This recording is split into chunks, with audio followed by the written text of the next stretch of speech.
Have you noticed how your walking stride changes as the years go by? We start watching every single step, terrified of tripping, with our eyes constantly searching for a sturdy handrail. Losing your balance is a silent yet leading cause of devastating falls, falls that can instantly split your life into a before and an after. But I have fantastic news for you today. Balance is not a natural gift that vanishes forever as you age. It is a trainable skill, just like learning how to write or how to swim. And whether you are 50, 70, or even 80 years old, you can completely get it back. Today, we are going to do two very important things together. First, we will run through two quick assessment tests to see how good your balance actually is right now. They will reveal your true biological age when it comes to physical stability. After those tests, we will transition into a targeted set of exercises designed to awaken key muscles that have been asleep for years. Before we begin testing, rule number one is safety first. Even if you feel fully confident in your balance, it is best to position yourself inside a room corner. The surrounding walls will protect you from falling over. At the very least, stand with a sturdy wall on one side and the back of a solid chair on the other side. If you feel any dizziness during the test, please do not try to be a hero. Grab onto your support immediately. Our first evaluation is called the tandem stance test. It measures how effectively your brain controls your balance when your base of support becomes extremely narrow. Place your feet together in a straight line, making sure the heel of your front foot directly touches the toes of your back foot, as if you are balancing on a tightrope. Your objective is to maintain your balance in this exact position for 30 full seconds. On my mark, our timer will begin counting down. Ready? Let's start. Keep your arms extended out to the sides to help you balance. Straighten your spine and look directly ahead of you. Hold that position steady. Do you feel your feet shifting slightly from side to side? That is completely normal. That is your micro-stabilizing muscle searching for balance. Remember to focus your gaze on a single fixed point right in front of you. Do not close your eyes or turn your head around. If you start swaying too much, grab hold of your support right away. 29 and stop. Did you manage to complete the time? Fantastic work. Now let's see if you can handle our second assessment. This one is going to be considerably tougher. However, if you could not complete the first test or held it for less than 10 seconds, please do not feel discouraged. Go ahead and skip this second test and head straight to our first exercise, since this next assessment might be a bit too advanced for where you are starting today. Test number 2 is the flamingo pose. This evaluation reveals the true strength of your deep stabilizing muscles. Stand directly beside a wall with your arms relaxed by your sides for balance, but keep your hands ready to grab hold or touch the wall instantly if you start to tip over. Lift one leg off the floor, bending it at the knee joint. You do not need to lift it very high. The primary goal is simply standing on one leg. We will start our countdown on my command. All right, let's begin. Stand steady and tall. Your supporting leg might begin to tremble slightly, but that is just those normally dormant muscle fibers waking up and getting to work. Remember not to hold your breath, as your brain requires steady oxygen to keep you upright. If your lifted foot touches the ground, or if you grab hold of your support, note the exact time that happened, because that is your final score. Hold it just a little bit longer. 28, 29, and done. Lower your leg back down. Now for the most important part. Reviewing your results against established standards for different age brackets. For ages 50 to 59, your target is over 30 seconds. For ages 60 to 69, your target is between 20 and 25 seconds. For ages 70 to 79, a solid benchmark is 15 seconds. And for age 80 and beyond, holding for 5 to 8 seconds is considered an excellent result. So, how did you perform? Are you pleased with your score? Pause the video right now and share your age and time in the comments section below. For instance, you can write, "I'm John, 74, from Nebraska, and I held it for 17 seconds." Your comment might be the exact inspiration someone else needs today. Great job! We are completely finished with the assessment tests, and now we move into the most exciting part, our balance exercises. There are 5 movements in total, and my strong advice is not to skip a single one because each exercise targets a distinct muscle group. We need to activate every single one of them to restore a confident, steady stride. Exercise 1 is the one-leg stand. For this movement, you will need that same sturdy high-back chair, a heavy armchair, or you can simply hold onto a wall for support. Stand tall with your feet spaced hip-width apart, keeping your spine straight and drawing your shoulder blades slightly back and together. Engage your core by tightening your abdominal muscles, thinking of them as a natural protective corset supporting your lower spine. As you exhale, slowly raise your right leg while bending at the knee, bringing your thigh up until it rests parallel to the floor at a 90-degree angle, allowing your lower leg to hang naturally. Now comes the most important phase, the controlled release. As you inhale, lower your leg back down very slowly while actively resisting gravity, rather than letting it drop heavily like a sack of flour. Place your foot down softly and silently on the ground. Let's perform this movement together. Lift your right leg slowly, as if moving through heavy water. Hold for a brief second at the top and smoothly lower it down. Now lift the left leg, hold your balance firmly, and place it down softly. Pay close attention here, because people frequently make 2 common mistakes during this movement. Mistake number 1 is rushing through the exercise. Remember, this is a stability exercise, not a high-marching parade drill. Mistake number 2 is shifting your hips off-center. Your hips should remain completely level without jutting out to the side. Imagine an invisible rope running through the center of your body, pulling you upward through the crown of your head. Let's try it again slowly and correctly.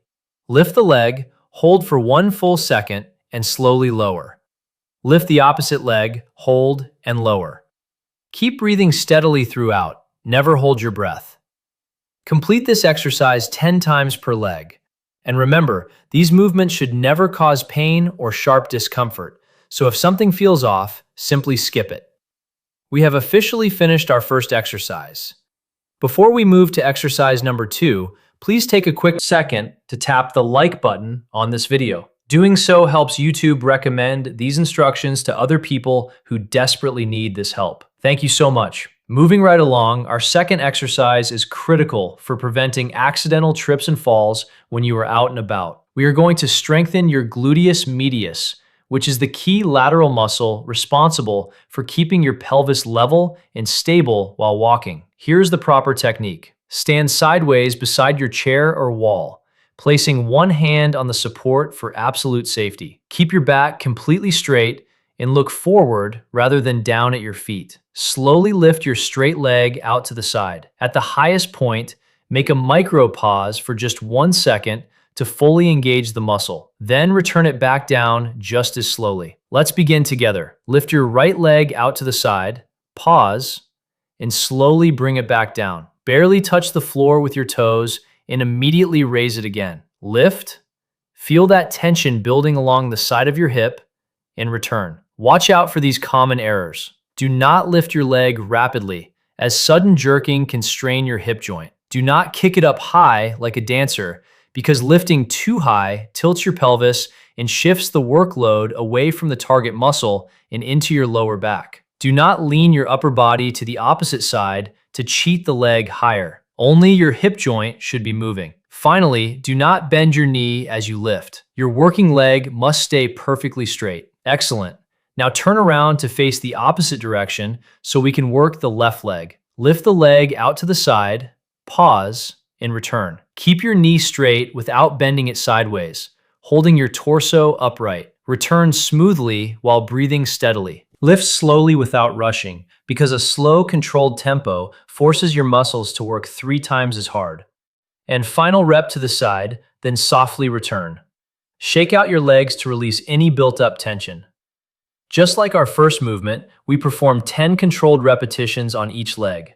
Now, stand facing the back of your chair and rest both hands comfortably on it with your feet placed shoulder-width apart or slightly narrower. Do not lock your knees out stiff. Keep them soft and slightly bent. You can tilt your torso forward just a fraction so your weight centers over the balls of your feet. We are going to move like a rocking chair, but with extreme control. Slowly rise up onto the balls of your feet as high as you comfortably can, feeling your calf muscles contract. Then smoothly lower yourself down onto your heels, and without stopping, pull your toes upward toward your shins so you are balancing entirely on your heels. Let's do that again together. Smoothly rise up onto your toes as high as possible, holding for a split second at the peak. Lower back down to a flat foot, then smoothly rock backward onto your heels while lifting your toes off the floor. Perform this entire sequence at a slow, fluid pace with zero jerking movements, focusing on feeling the contraction in your calves. Pay close attention to how not to perform this exercise. Do not move too quickly, as momentum robs your muscles of work and degrades your balance control. Do not swing your torso back and forth to generate momentum, because using body weight to lift yourself takes the load off your lower leg muscles. Your upper body should remain relatively still. Do not push your hips backward. This posture mistake arches or rounds your spine excessively, disrupting biomechanics and straining your lower back. And lastly, avoid rounding your back or leaning too far forward when rising onto your toes. Did you know that medical professionals often refer to your calf muscles as your second heart? That is far more than just a clever phrase. Your primary heart pumps oxygenated blood down into your lower extremities, but to push that blood all the way back up against gravity, you rely heavily on strong calf muscles. Whenever your calves contract, they act like a powerful hydraulic pump. So when you perform these heel-to-toe rocks, you are not merely training your balance to stay steady on your feet, you are literally assisting your heart in circulating blood while protecting your veins from stagnation and varicose conditions. That gives you two massive health benefits wrapped into one simple exercise. Moving on to exercise 4, the coordination cross. Our fourth movement centers entirely on dynamic coordination. It might feel a bit unusual at first, but it is absolutely essential for your real-world agility. I recommend setting up inside a room corner for this one, placing a chair directly in front of you for total safety. Now you are protected on every side. Keep your weight planted on your left standing leg while holding onto the chair. We are going to tap the floor at 3 distinct points with your right foot. Follow this specific pattern. First, tap the floor directly in front of you, then tap out to your right side, and now for the most critical component, the crossover tap. Carefully swing your right leg across the front of your left standing leg and tap the floor on the left side. This specific crossbody movement trains you never to trip over your own feet in daily life. Let's try it together. Put your weight on the left leg with a tall spine. Tap forward, return, tap to the right, return, and now cross over to the left, tapping the floor before returning to center.